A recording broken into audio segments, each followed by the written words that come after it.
1 Samuel 16 ayat yang pertama, kemudian 11 sampai 13. Demikian bunyi firman Tuhan. Berfirmanlah Tuhan kepada Samuel, berapa lama lagi engkau berduka cita karena Saul? Bukankah ia telah kutolak sebagai raja atas Israel? Isilah tabun tandukmu dengan minyak dan pergilah. Aku mengutus engkau kepada Isai orang Bethlehem itu, sebab di antara anak-anaknya telah kupilih seorang raja bagiku. Lalu Samuel berkata, ayatnya yang ke-11, lalu Samuel berkata kepada Isai, inikah anakmu semuanya? Jawabnya, masih tinggal yang bungsu tetapi sedang menggembalakan kambing domba. Kata Samuel kepada Isai, suruhlah memanggil dia, sebab kita tidak akan duduk makan sebelum ia datang kemari. Yang ke-12, kemudian disuruhnyalah menjemput dia. Ia kemerah-merahan, matanya indah dan parasnya elok. Lalu Tuhan berfirman, bangkitlah, urapilah dia, sebab inilah dia. Ayat 13, Samuel mengambil tabun tanduk yang berisi minyak itu dan mengurapi Daud di tengah-tengah saudara-saudaranya. Sejak hari itu dan seterusnya berkuasalah roh Tuhan atas Daud. Lalu berangkatlah Samuel menuju Rama. Puji Tuhan Bapak Ibu Saudara yang kekasih, judul kita pagi hari ini promosi, katakan promosi. Saudara yang kekasih Tuhan, waktu saya berdoa Tuhan kasih promosi. Saya tidak mau saudara. Saya kayak Tuhan promosi atau bukan? Atau bukan, tapi tetap promosi. Jadi saya juga tidak tahu ini Tuhan mau promosi siapa. Gitu sebenarnya Tuhan ini Tuhan mau promosi siapa? Siapa yang mendapat promosi ini Tuhan? Tapi puji Tuhan Bapak Ibu Saudara, Tuhan langsung berbicara tentang Daud. Jadi banyak orang, Bapak Ibu Saudara sudah mendengar tentang khotbah ini, tapi saya percaya bahwa setiap firman disampaikan itu berkatnya itu berbeda-beda. Karena firman Tuhan itu sangat kaya, jadi kita akan menggali firman Tuhan yang hari ini mungkin berbeda dengan yang Bapak Ibu sudah pernah dengar. Nah Bapak Ibu Saudara yang kekasih dalam Tuhan, 2 tahun setelah Saul memerintah sebagai raja, ada 2 pelanggaran yang Daud lakukan. Dan pelanggaran itu sangat fatal sehingga membuat Daud harus kehilangan tahta. Harus pergi dari tahta yang Tuhan kasih buat dia. Harus tinggalkan itu untuk orang lain. Nah Bapak Ibu Saudara, yang pertama, Saul mempersembahkan korban bakaran yang seharusnya hanya boleh dilakukan oleh seorang imam. Itu tercatat dalam 1 Samuel 13 ayat 5 sampai 14. Nanti Bapak Ibu baca di rumah. Jadi sambil menunggu Samuel datang, karena Samuel bilang nanti Samuel datang baru Samuel bakar itu korban persembahan. Karena hanya itu hamba Tuhan saja, imam saja yang bisa. Tetapi karena menunggu terlalu lama, maka Saul mulai ambil tanggung jawab imam itu. Dia mulai bakar korban persembahan. Itu paling fatal. Karena itu bukan tanggung jawab dia sebagai seorang raja untuk mempersembahkan korban kepada Tuhan. Itu tugas seorang imam. Katakan imam. Jadi hati-hati Bapak Ibu Saudara, tugas imam di gereja hamba Tuhan tidak bisa dilakukan oleh orang-orang biasa. Yang kedua, yang merupakan pelanggaran yang kedua dari Daud, dari Saul. Ketika Allah menyerahkan bangsa Amalek untuk ditumpas oleh Saul, Allah memerintahkan Saul agar tidak ada satu orang pun yang dibiarkan hidup. Semua ternak harta bendanya harus dimusnahkan. Jadi Tuhan bilang, Samuel katakan kepada Saul, pergi basmi orang Amalek. Karena aku ingat perbuatan mereka kepada umatku waktu mereka keluar dari Mesir. Bapak Ibu Saudara, sudah cukup lama perbuatan orang Amalek untuk orang-orang Israel waktu keluar dari Mesir. Tapi saudara tahu Tuhan mengingat itu. Karena mengapa Tuhan ingat perbuatan orang Amalek? Itu sangat menyakitkan. Waktu orang Israel keluarkan merekanya banyak Bapak Ibu, jadi antriannya sangat panjang. Nah di belakang antrian itu, yang terakhir itu adalah untuk orang-orang lansia, orang-orang yang sudah usia lanjut, beserta ibu-ibu yang baru melahirkan dan bayi-bayi serta anak-anak. Itu antrian yang paling belakang. Waktu orang Israel keluar dari Mesir ke tanah perjanjian. Dan Bapak Ibu Saudara yang kekasih, firman Allah mencatat orang Amalek sangat bengis. Mereka datang dan mereka membunuh bayi-bayi, ibu-ibu yang lemah karena mungkin melahirkan. Dan juga orang-orang tua yang berjalannya tertatih-tatih di belakang. Mereka datang dan membunuh mereka. Dan itu yang membuat Tuhan sangat marah, sangat benci. Kalau itu musim berperang tidak masalah Bapak Ibu. Tapi ini musim damai. Amin. Dan Tuhan bilang untuk Saul, Saul, aku masih ingat perbuatan mereka untuk umatku. Saudara, kalau orang bikin katonto, saudara tunggu saja. Tuhan tidak pernah lupa kalau orang sakiti kita, lukai kita, hina kita, permalukan kita sebagai anaknya. Tuhan tidak pernah lupa itu. Amin. Siapa yang sakitimu, lukaimu di kantor-kantor tempat engkau berbisnis, berusaha. Tuhan tidak pernah lupa itu. Amin Bapak Ibu. Tidak pernah Tuhan lupa. Tuhan bilang, Saul pergi, habisi mereka. Ini peperangan. Peperangan ini perangnya aku. Jadi kamu basmi mereka. Tidak boleh sayang mereka. Tidak punya boleh belas kasihan buat mereka. Mereka punya harta kekayaan, lembu sapi, kambing, bunuh semuanya. Harta-harta mereka, jubah-jubah mereka mah indah, emas, perak. Habisi semuanya, musnahkan semuanya. Tidak boleh ambil satu pun. Karena itu pembalasan Tuhan. Amin Bapak Ibu. Beda kalau mereka berperang untuk dapatkan jarahan. Itu beda. Mereka boleh berperang, kemudian mereka menang, mereka boleh ambil jarahan-jarahan untuk dibagikan kepada mereka yang berperang. Tapi untuk Amalek Tuhan bilang, basmi semuanya.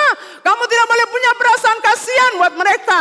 Karena itu pembalasanku untuk mereka. Jadi Bapak Ibu Saudara yang dikasihi Tuhan. Firman Allah berkata, Saul tidak melakukan seperti yang diperintahkan Tuhan. Kalau ketun suruh anak-anak, ketun bilang, nah mari saya bikin ini, anak-anak bikin akan sebetul Bapak Ibu marah sih. Pasti marah. Nah demikian juga Bapak di surga untuk kita. Firman Allah berkata, Saul tidak melakukan seperti yang diperintahkan Tuhan. Dia membiarkan Agag raja Amalek hidup dan semua barang berharga serta ternak dibawa pulang ke Israel. Jadi coba kambing, domba, lembu yang mungkin matanya buta, kakinya pincang, yang mungkin kudis, yang mungkin kurap di badannya, yang mungkin apa lagi matanya buta. Itu dibunuh, yang buruk-buruk bunuh saja. Buruk kurus-kurus kering. Itu bunuh saja. Tapi yang baik-baik ini kita bawa pulang ke Israel. Saudara, betapa sakitnya hati Tuhan. Jadi intinya kalau Tuhan bilang apa, kan Tuhan bikin akan Bapak Ibu Saudara. Jangan kurangi. Itu tercatat dalam 1 Samuel 1. 1 Samuel pasal 15. Saul tidak melakukan perintah Tuhan seperti yang Tuhan sampaikan. Jadi Bapak Ibu dengar, kita harus lakukan firman Tuhan. Tuhan bilang apa, yang kau harus pelajari akan tuh di home cell, di youth, kita bikin akan. Jadi seharusnya Saul itu bersyukur kepada Tuhan. Karena dari kaumnya yang terkecil Tuhan Allah angkat dia, promosikan dia menjadi pemimpin sesuai dengan kerinduan orang Israel yang tidak mau lagi Tuhan memimpin mereka. Tapi mereka mengingini raja seperti bangsa-bangsa lain. Itulah sebabnya Tuhan kasih Saul buat mereka. Dan seharusnya Saul itu bersyukur kepada Tuhan. Tetapi firman Allah berkata Saul tidak melakukan apa yang Tuhan perintahkan. Dan itu sangat fatal, menyakiti hati Tuhan. Jadi ketika Saul berhasil, dia sukses, dia abaikan Tuhan Bapak Ibu. Mengabaikan artinya memandang rendah. Mengabaikan artinya tidak mengindahkan nasihat atau perintah. Mengabaikan artinya melalaikan kewajiban, tugas atau pekerjaan. Jadi Saul memandang rendah perintah Tuhan. Saul tidak mengindahkan perintah Tuhan buat dia. Saul melalaikan tugasnya, kewajibannya, keharusannya yang harus membasmi orang Amalek. Dia tidak melakukan dia melalaikannya. Jadi Bapak Ibu, ketika seseorang mengabaikan Tuhan, maka hati nuraninya akan semakin tumpul. Katakan tumpul. Kalau saudara pandang rendah Tuhan, tidak indahkan Tuhan, tidak lakukan tugas, kewajiban saudara, maka hati nuranimu akan semakin tumpul. Kalau kita terbiasa hidup berdosa dan mengabaikan segala nasihat dan teguran Tuhan, maka hati nurani kita semakin cemar dan tidak lagi berfungsi. Sehingga kita tidak sanggup lagi memahami isi hati Tuhan. Apa Tuhan suka dia kita bikinnya atau tidak? Atau Tuhan benci? Kalau Anda ada dalam tuntunan Tuhan, mengikuti aturan Tuhan, saya percaya Anda akan tahu bahwa Tuhan tidak suka ini, Tuhan benci ini, dan Tuhan suka yang begini. Tetapi ketika Anda abaikan Tuhan, tidak peduli dengan Tuhan, merendahkan firman Tuhan, maka Anda tidak merasakan lagi. Yang jahat Anda ada di situ saja. Anda tidak pahami lagi. Anda pikir semua baik, padahal ada yang Tuhan tidak suka. Saul menyelamatkan Agag dan kambing domba serta lembu-lembu yang terbaik dan tambun serta barang-barang yang berharga. 1 Samuel 15 ayat 9 dikatakan di situ. Tetapi Saul dan rakyat itu menyelamatkan Agag dan kambing domba lembu-lembu yang terbaik, tambun pula anak domba dan segala yang berharga. Saul dengan gembira setelah dia ambil semua jarahan-jarahan yang baik, kambing domba yang gemuk dan tambun. Dan ketika Samuel datang, dia dengan gembira. Dia datang kepada Samuel. Dan dia berani berkata kepada Samuel, aku sudah melakukan firman Tuhan. Samuel, Nabi, aku sudah melakukan firman Tuhan. Betul Bapak Ibu? 1 Samuel 15 ayat 13, beta sudah lakukan firman Tuhan. Diberkatilah engkau oleh Tuhan. Aku telah melaksanakan firman Tuhan. Itu perlente. Sebetul itu. Betul Bapak Ibu. Aku telah melaksanakan firman Tuhan. Desen tahu bahwa malam Tuhan sudah berbicara buat Samuel. Bahwa Saul tidak mengindahkan apa yang aku sampaikan. Saya mau katakan buat Bapak Ibu Saudara. Anda bikin apapun saya akan tahu. Karena Tuhan berbicara bagi saya dua hal. Satu di alam mimpi, yang kedua alam supranatural. Waktu saya masih menyembah, kalau tidak beres Tuhan akan tunjukkan buat saya. Dan ini Saul tidak pernah tahu bahwa Samuel sudah dikasih tahu oleh Tuhan Allah. Saul punya kehidupan begini. Makanya dia datang. Dia berdoa, firman Allah berkata semalam-malaman dia berdoa. Memohon pengampunan atas Saul. Supaya jangan Tuhan hukum dia. Supaya jangan Tuhan ambil jabatan itu dari dia. Jadi betapa rusaknya Saul. Dia dengan sengaja memberontak kepada firman Tuhan. Bapak Ibu Saudara, saya harap setiap kali Anda dengar firman, lakukanlah. Jangan Anda melawan dan menentang. Dan mengkritik. Keberdosaan Saul bukan karena dia tidak mengerti firman Tuhan Bapak Ibu. Tapi sudah secara spesifik dan jelas. Allah mengatakan semua orang Amalek, semua ternaknya harus ditumpas. Dia dengar secara spesifik. Jelas. Bunuh dorang, kambing domba, harta kekayaan, lenyap semuanya. Jadi bukan dia tidak tahu firman Tuhan. Dia tahu firman Tuhan. Dia tahu Tuhan maksudnya apa. Dia mengerti yang Tuhan maksudkan untuk dia. Tapi dia hanya tidak peduli. Dia sempeduli. Dia ingin menaklukkan bangsa Amalek untuk mengamankan kerajaannya. Dan dia tetap ingin menikmati jarahan dari daerah Amalek yang telah ditaklukkannya. Itu dia pikiran. Sedangkan pikiran Tuhan lain. Dia punya pikiran berlainan dengan pikiran Tuhan. Karena dia sudah abaikan firman Tuhan. Selama kita ikuti firman Tuhan. Tuhan bilang apa kita ikuti. Kita tahu oh iya bikin begini. Betul Bapak Ibu? Dia punya pikiran berbeda. Saya taklukkan supaya keamanan kerajaan Israel tetap terlindungi. Dan supaya mereka ini bawa, mereka punya jarahan-jarahan. Upeti-upeti kepada saya. Jadi kita bisa bayangkan betapa banyaknya pujian dari orang-orang Israel. Kalau mereka melihat bahwa wow Saul bahwa Agag menjadi salah satu tawanan. Sehingga pujian itu buat Raja Saul. Saudara ingat kemenangan itu dari Tuhan. Bukan kita. Amin Bapak Ibu. Kemenangan itu dari Tuhan. Bukan kita. Jadi ingat kemuliaan, sanjungan, pujian, penghormatan itu untuk Tuhan. Bukan untuk kita. Jadi Saul tahu persis apa yang Tuhan inginkan dia lakukan. Tapi dia hanya tidak peduli. Dia hanya mempedulikan satu orang saja di alam semesta ini. Yaitu dirinya sendiri. Jadi dia mau pujian itu untuk dia. Dia mau penghormatan itu untuk dia. Walaupun dia harus bertentangan dengan Tuhan. Dengan perintah Tuhan. Banyak orang Kristen bukannya tidak memahami firman Bapak Ibu. Tapi mereka pahami tapi mereka tidak peduli. Saya percaya kita semua tahu Tuhan.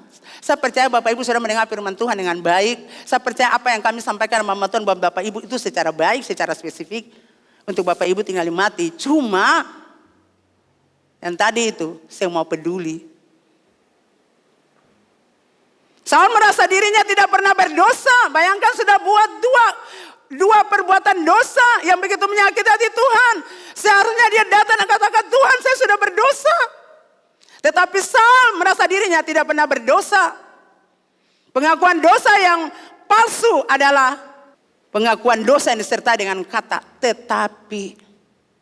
Jadi Bapak Ibu, Saul memakai 3 kata tetapi di dalam 3 pengakuan dosanya.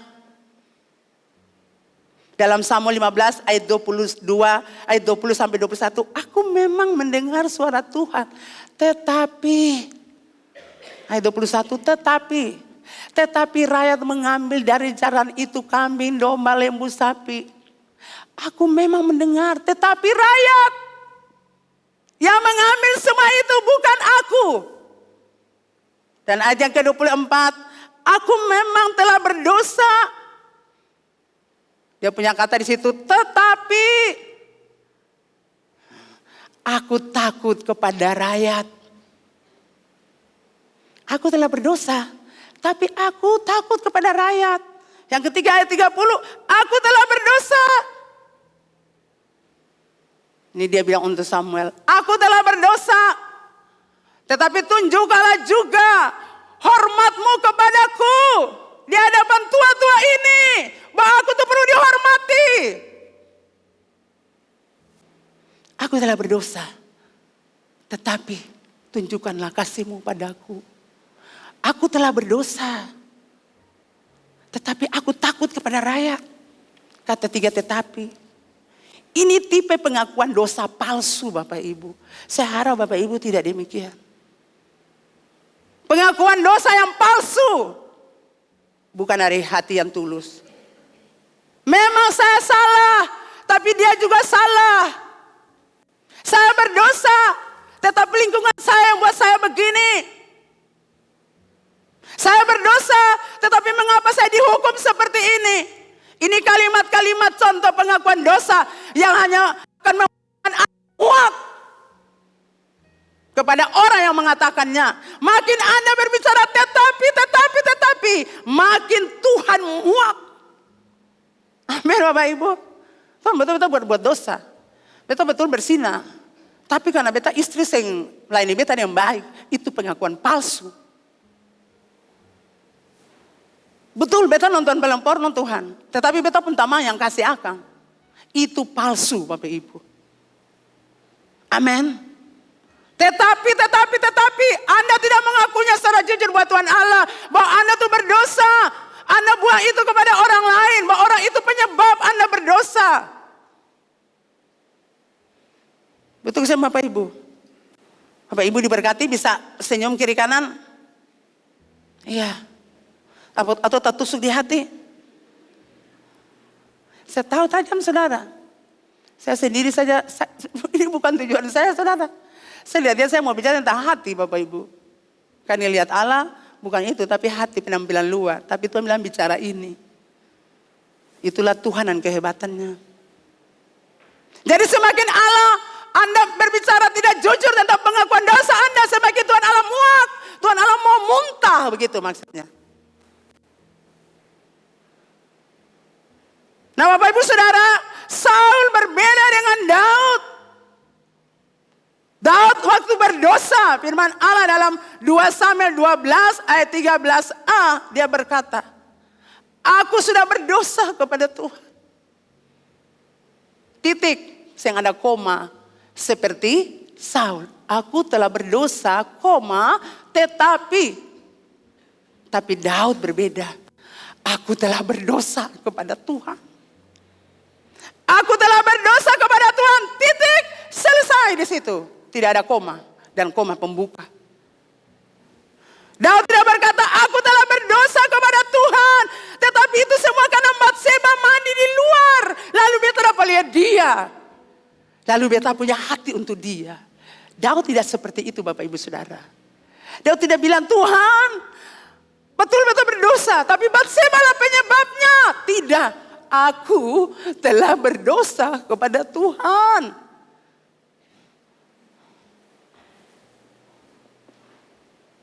Amin Bapak Ibu. Saya bilang, Batseba bikin beta berdosa. Aku. Notice. Pinjam Pastor Edi pun kata sedikit itu. Pastor Edi mana tuh?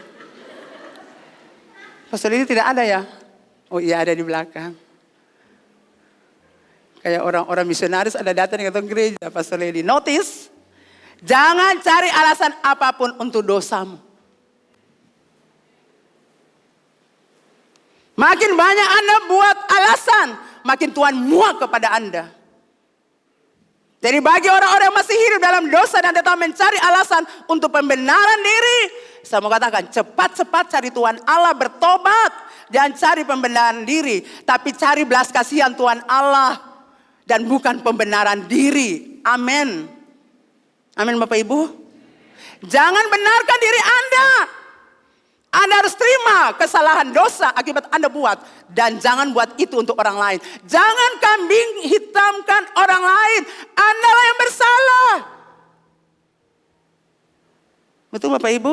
Saya ingat dulu waktu kami komsel di Wayame tuh di Kokorobel punya rumah tuh. Saya biasa dengan mami cari kado kalau waktu ulang tahun di komsel. Karena ketemu biasa memberi kado ulang tahun. Sama Oli kita bertiga. Cari MCM, Bapak taruh ketemu Bapak, ketemu waktu itu jalan duluan. Bapak jam ini, iya, beta tunggu doang, iya. Jadi ketemu tiga pika muka, karena kan cari banyak ukur-ukur, lihat begini bagus, kasih bagus sambil berdoa-berdoa. Bapak sudah sampai, Ma di mana? Masih di sini. Sudah semua pergi bungkus nih, oh iya, sudah cepat. Telepon ulang, Ma di mana? Sedikit lah Pak, ketemu sejalan keluar. Sedikit, Ma di mana? Sudah nih. Sampai di tempat tujuan, Bapak saya ada. Wah ya, itu jauh. Lalu itu Oli sama anaknya. Tapi saya bilang apa? Kita yang bersalah, bukan Bapak. Kita yang salah, bukan Bapak. Jadi saya santai saja. Saya bilang Tuhan ampuni karena sayalah kami yang bersalah. Tuhan taruh damai sejahtera di hati suamiku. Tuhan taruh sukacita di hatinya. Kami yang bersalah. Saya minta ampun Tuhan. Saya di muka MCM saudara. Saya bilang Tuhan kami yang bersalah, bukan suamiku. Bapak Ibu diberkati, mungkin Anda bilang, hei antus yang membelas kasihan. Tidak. Tidak saudara. Tidak saudara, suami saya tidak begitu. Dia orang taat, disiplin tinggi. Dia tidak bisa datang sambil menunggu-nunggu seperti sekalipun istrinya. Kadang-kadang kalau saya dia pergi ke muka. Dulu sekali. Saya pergi ke muka, saya naik mobil penumpang. Tidak masalah buat saya. Karena sudah jam itu ya suami saya pergi jam itu. Jadi ibu-ibu hamba motor pun istri-istri jangan bikin suami lari ke sana kemari. Anda harus duduk tepat. Beta suka terawat bukan karena beta memang bangunlah ongkang kaki, tidak. Beta duduk menyembah Tuhan, memuji Tuhan, berdoa untuk pelayanan setiap hari Minggu. Itu beta dua puasa perakang. 1, 2 puasa untuk akan Minggu. Jadi bukan beta duduk bangun lalu terlambat. Bukan, beta banyak ada di hadirat Tuhan untuk berdoa untuk pelayanan yang akan berlangsung. Itulah sebabnya beta mandi duluan dulu. Baru sudah siap semua, beta suami mandi langsung jalan. Jangan Anda sudah mandi duluan, Anda punya suami tunggu-tunggu lama lagi. Anda berdosa. Dan Anda harus akui itu. Katakan saya bersalah Pak. Dan jangan Anda cerita itu buat orang. Nanti orang berkata bahwa Anda punya suami tidak punya belas kasihan. Itu salah, itu tidak benar. Anda harus mendukung suami Anda. PKS di gereja juga begitu. Kalau Anda punya suami ada di sini, suami-suami, topang istri Anda. Jangan dia beribadah, jangan dia melayani. Anda harus bersuka cita.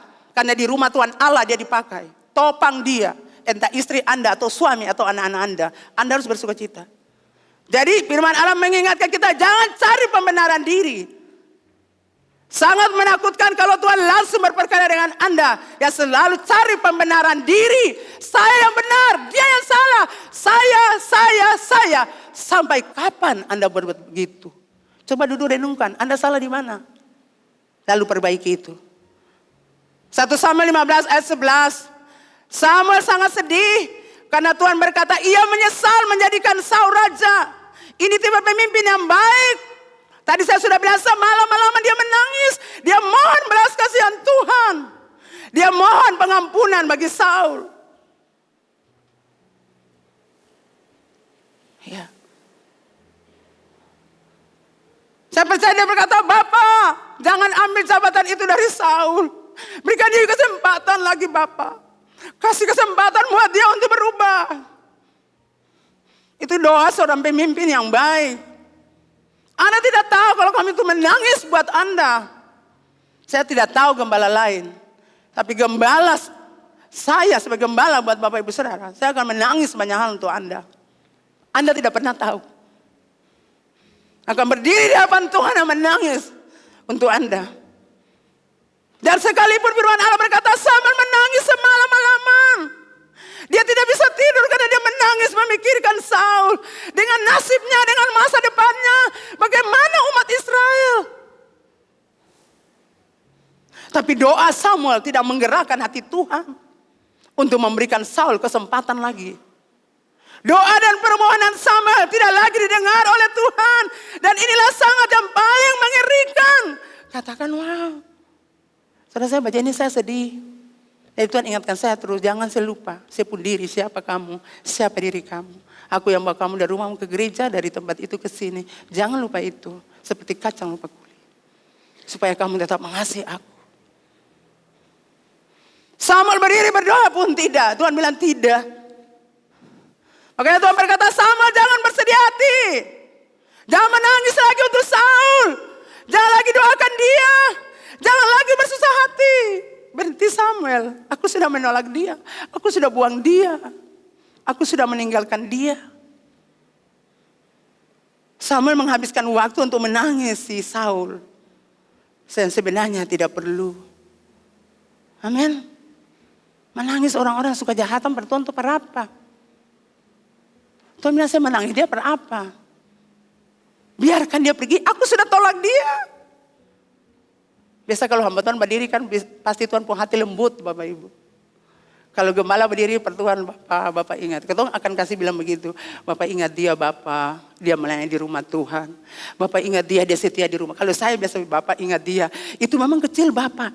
Tapi dia pernah menabur di rumah Tuhan. Dia pernah melayani Tuhan. Bapak tolong dia Bapak. Saya akan bilang saudara punya kebaikan buat Tuhan. Tapi Tuhan bilang tidak, aku sudah buang dia, aku sudah lempar dia. Jangan susah hati buat dia. Samuel menghabiskan waktu itu terus menangis. Yang sebenarnya tidak perlu.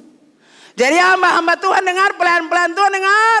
Anda harus mengeraskan hati Anda untuk orang-orang yang telah ditolak oleh Tuhan. Anda harus lepaskan mereka pergi. Dan Tuhan akan memberikan pengganti yang lebih baik. Amin. Saya ingat Joyce Meyer berkata, satu orang pergi, ribu-ribu orang Tuhan bawa. Anda harus lepaskan mereka pergi. Dan Tuhan akan memberikan pengganti yang lebih baik. Jadi berhenti ratapi orang-orang sudah pergi darimu. Berhenti mengurusi hal-hal yang tidak perlu. Amin Bapak Ibu. Seperti hidup kita seperti di lift. Kalau kita naik lift sudah kelebihan, orang harus turun. Betul? Saya ingat kita PPJ juga di hotel mana tuh. Karena kotornya banyak orang, akhirnya turun. Nah ini kan baru habis acara malam-malam PPJ itu. Bayangkan ketua harus turun, tunggu lagi, lama antrian kan panjang tuh Bapak Ibu. Turun lagi sampai sudah pas begitu. Anda harus biarkan orang-orang yang tidak berguna. Yang menyakiti Anda, menyakiti hati Tuhan. Pergi keluar dari lift itu. Supaya Anda naik lift ke atas, aman, mantap. Katakan amin. Kalau mereka ada, lift tidak jalan-jalan. Biarkan mereka pergi. Kan sudah ditolak Tuhan. Ngapain kita tahan mereka? Kita punya lift tidak akan jalan naik ke atas. Relakanlah orang-orang yang ada bersama Anda dalam lift. Yang membuat lift itu berat. Biarkan dia pergi. Tidak perlu tangisi dia. Karena Tuhan tahu sudah tolak dia. Karena dia tidak taat buat Tuhan. Jadi Tuhan berkata, isilah tabung tandukmu. Samuel, stop menangis. Aku sudah lempar dia, sudah buang dia. Nanti aku bawa orang-orang lebih baik dari dia. Tidak perlu tangisi dia. Isi tabung tandukmu. Karena tabung tanduk itu kosong, isi dia. Ngapa seorang nabi jalan dengan tabung tanduk yang kosong? Mengapa tabung tanduk Samuel kosong? Saya teringat apa yang disampaikan oleh Bapak Gembala. Mengapa sampai dia punya tanduk itu kosong? Seharusnya sebagai seorang hamba Tuhan harus penuh. Karena dia terlalu, Bapak Gembala bilang karena terlalu sibuk urus Saul. Sehingga tanduknya kosong. Jemaat di rumah Ambon, hamba-hamba Tuhan khususnya para pelayan Tuhan dengar. Kalau orang setolak Tuhan tuh biarkan dia pergi. Jangan urus dia. Biarkan mereka pergi. Dan Tuhan akan bawa orang-orang lebih baik dari mereka. Isi tabung tandukmu. Buat perjalanan sekarang ke Bethlehem. Amin. Usahamu, kerja kerasmu, tenagamu, perhatianmu Samuel untuk Saul. Dia tidak peduli. Dia tidak balas akan yang kebaikan. Dia lupa semuanya. Saul tidak hargai Samuel sama sekali. Saul tidak hargai Samuel sebagai pemimpin rohani yang telah berdoa dan mengurapi dia sehingga dia diangkat, dipromosikan. Samuel berjuang untuk dia,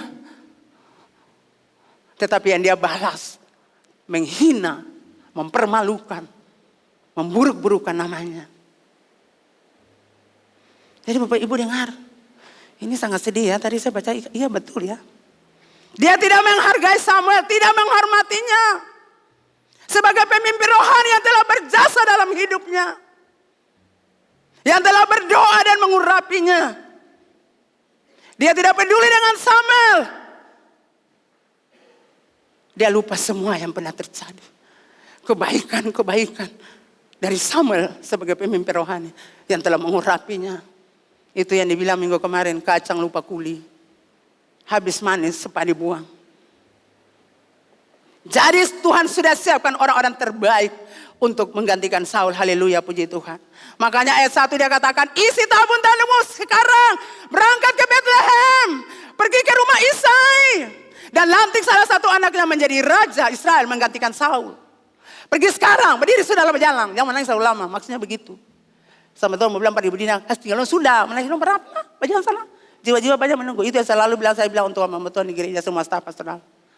Waktunya banyak cari jiwa-jiwa bahwa datang di gereja supaya mereka berjumpa Tuhan. Bukan kumpul-kumpul gereja, tapi supaya di sini mereka berjumpa Tuhan. Hidup mereka diberkati sama seperti kita. Kita sudah diberkati Tuhan. Kita sudah mulai perjumpaan dengan Tuhan. Kita bahagia, kita senang. Walaupun banyak masalah, bawa orang-orang itu kenal Tuhan supaya mereka tahu bahwa di dalam Tuhan kehidupan masa depan mereka diberkati. Hidup mereka terjamin dan lebih khusus mereka diselamatkan oleh Tuhan. Ngapain menangis orang-orang yang perlu tangisi? Katakan amin, nama Tuhan.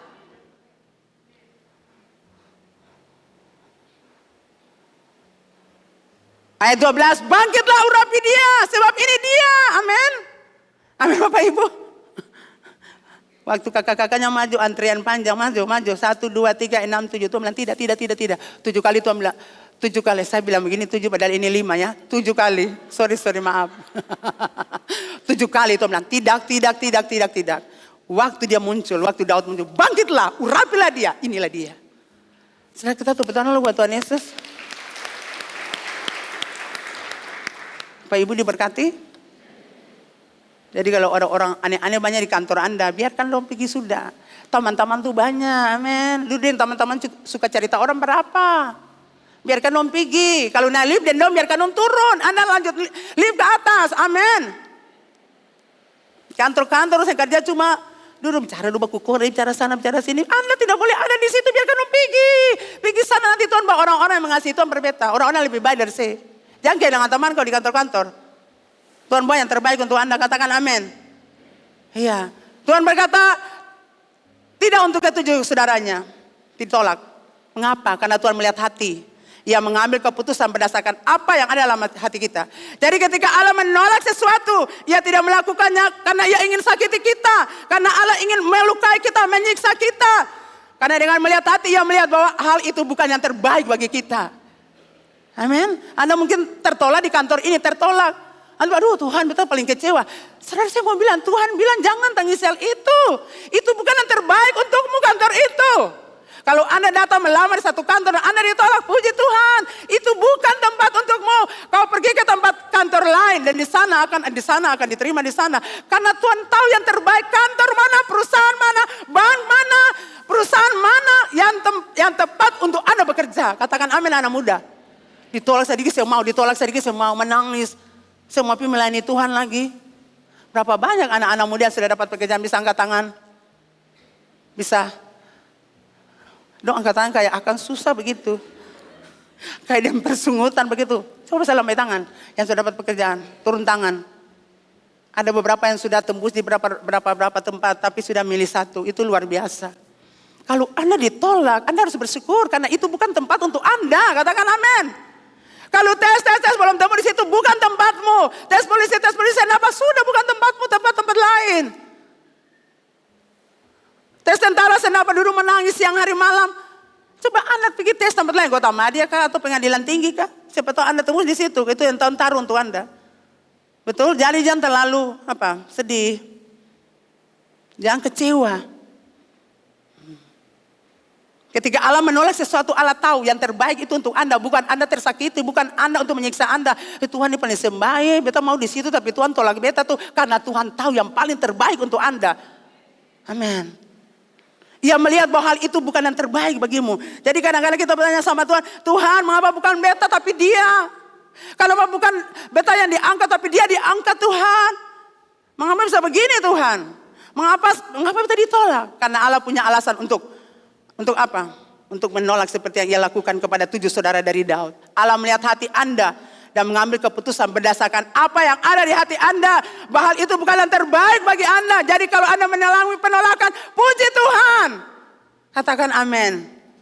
Jadi kalau Anda tolak sesuatu, Allah tidak menjawab doamu, Allah tidak melakukan seperti apa kau minta, itu Allah punya tujuan ada. Tuhan mau kasih yang terbaik untuk Anda. Samuel adalah seorang abdi Allah, hamba Allah, pelayan Allah. Dan dia mentaati apa yang Tuhan sampaikan, perintahkan. Kalau Anda menjadi hamba Tuhan, pelayan Tuhan, Anda haruslah mentaati Tuhan Anda, orang-orang yang ada di atas Anda. Katakan amin. Entah di gereja, entah yang ada di kantor-kantor perusahaan, di mana Anda bekerja. Anda harus menghormati orang-orang yang ada di atas Anda. Anda harus menghormati Tuhan yang ada di atas Anda. Saya punya anggota komsel, Bapak Ibu Saudara, kerja dikasih tugas oleh pemimpinnya sulit sekali. Karena itu bukan bagian dia. Jadi dia punya pekerjaan dikasih orang lain punya buat dia. Dia tidak tahu sama sekali.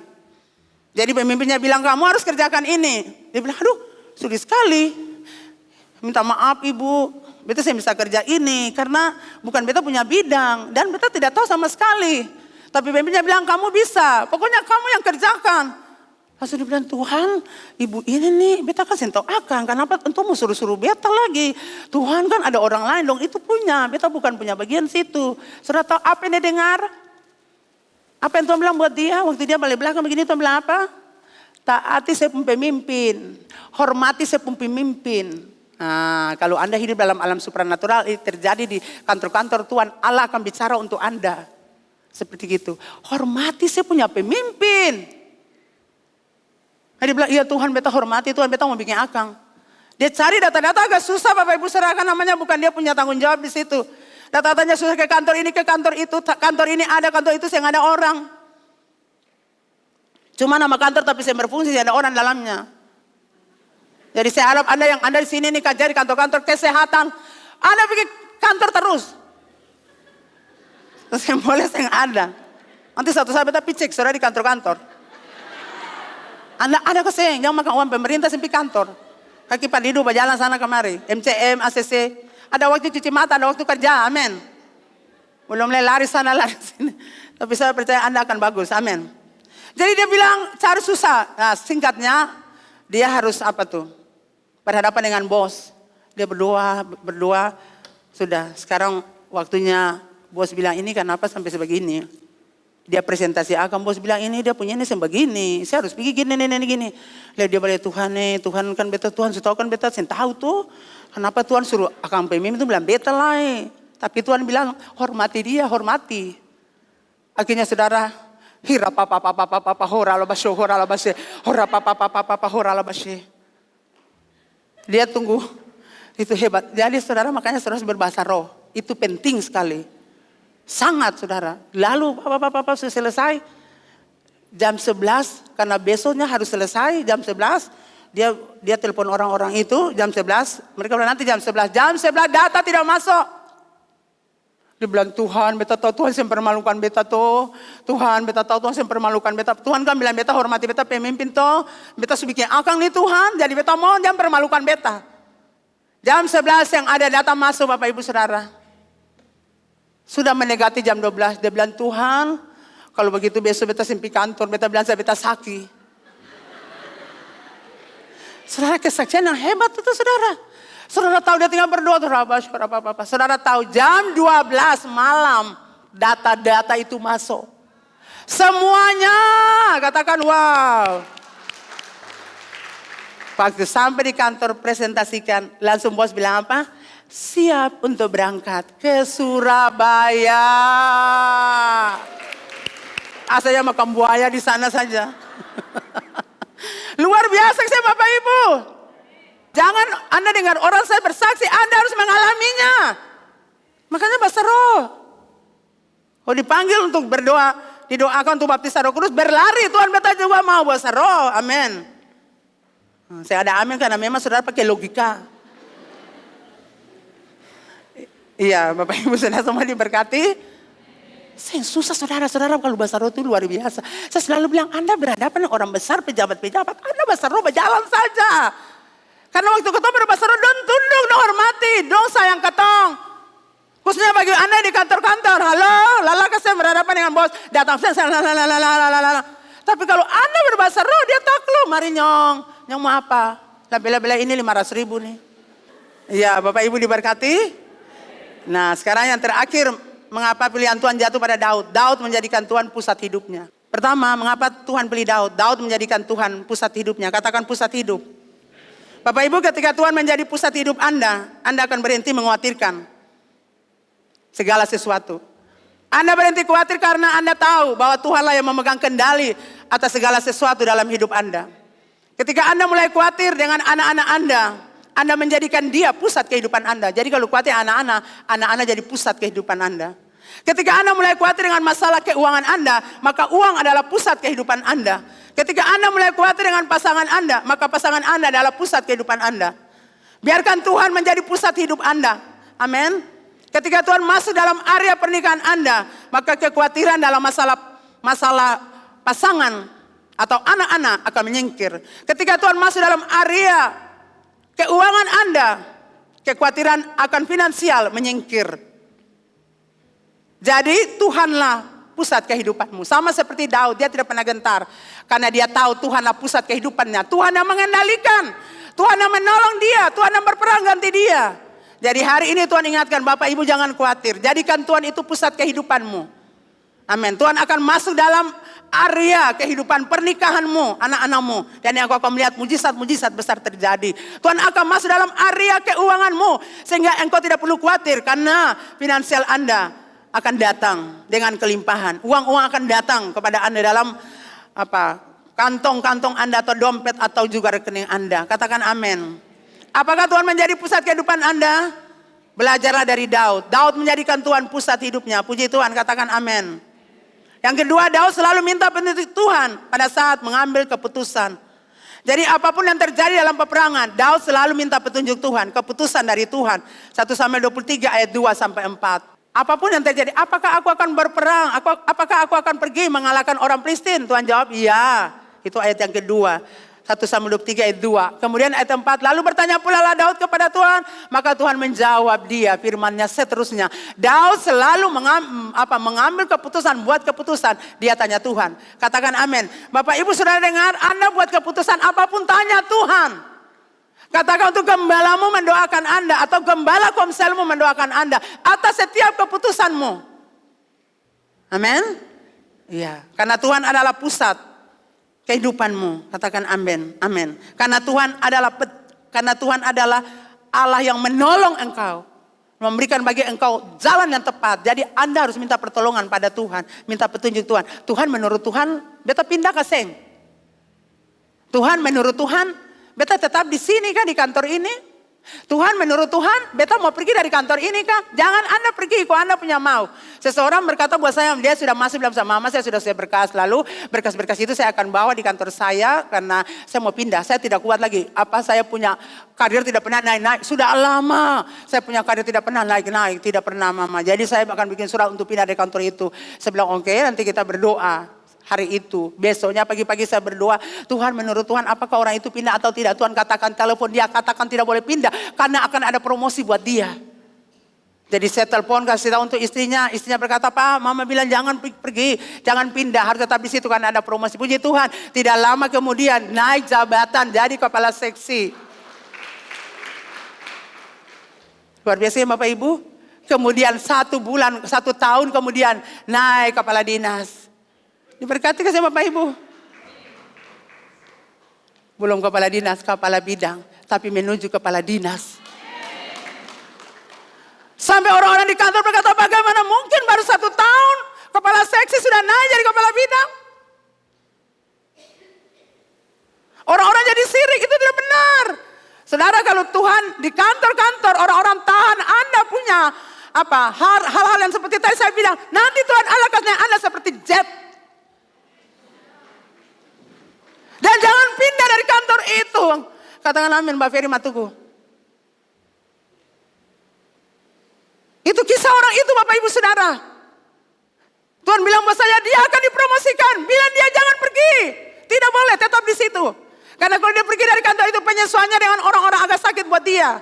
Katakan dia tidak boleh pergi karena promosi Tuhan akan terjadi. Tidak lama kemudian naik kepala seksi.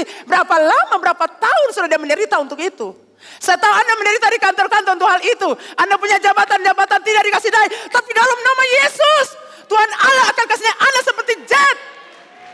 Kepala seksi, kepala bidang. Dan Anda akan jadi orang-orang hebat. Pejabat-pejabat eselon di kantor-kantor Anda. Di dalam nama Yesus itu terjadi. Karena Anda sudah menderita untuk hal itu. Jangan pergi tinggalkan kantor itu. Tetaplah bertahan. Karena engkau akan melihat mujizat Tuhan terjadi. Dan terjadi untuk Bapak itu saudara. 1 tahun bisa naik.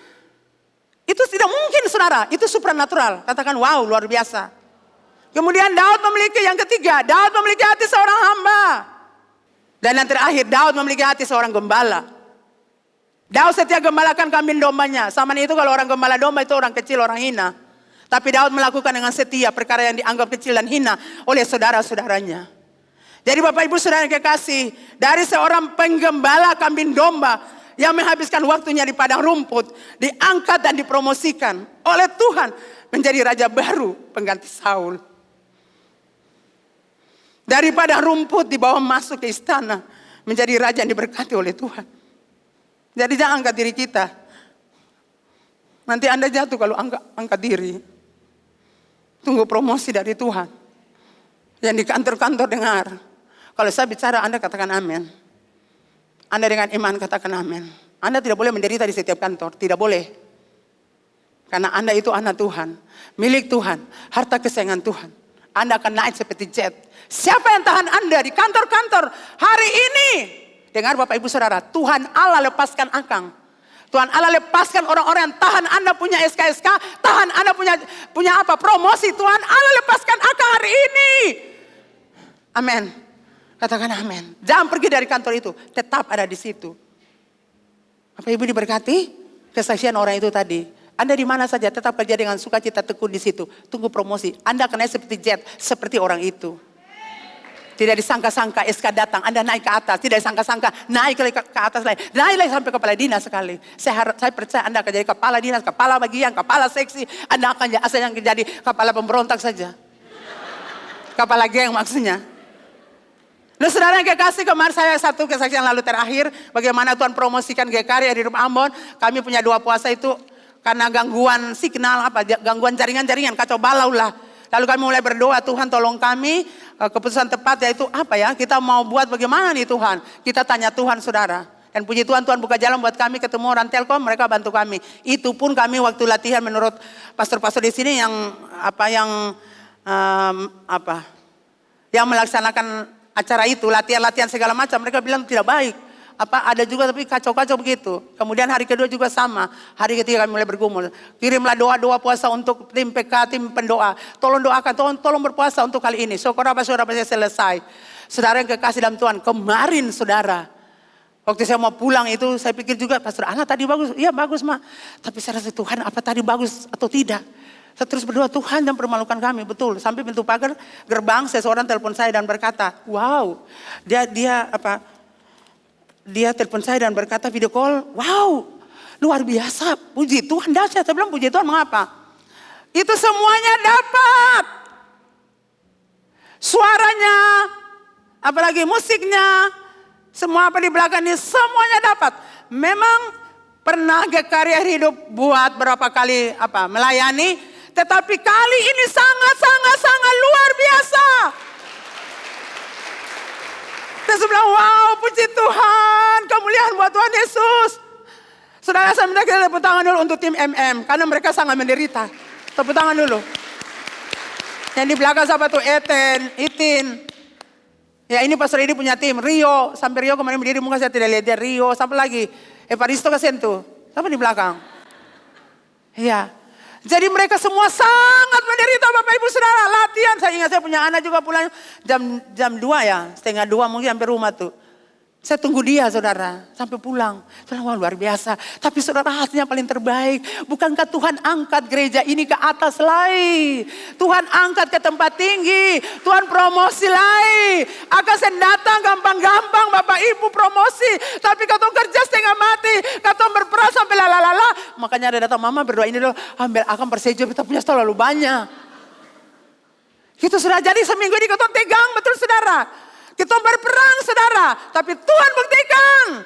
Wow luar biasa. Dan ada banyak wow lagi. Dan sebelah puji Tuhan yang terlalu banyak. Nanti saya sombong, saya berdosa buat Tuhan. Bapak Ibu diberkati dengan kesaksian ini.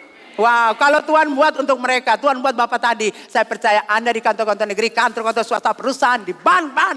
Di mana saja Anda bekerja. Dengar Bapak Ibu Saudara, Tuhan Allah angkat Anda. Promosikan Anda. Minggu ini, bulan ini, tahun ini. Tuhan Allah angkat Anda tinggi seperti jet. Tidak ada orang yang bisa halangi Anda punya promosi. Tidak ada. Dan semua yang percaya katakan amin. Mari kita Bapak Ibu ada di hadirat Tuhan.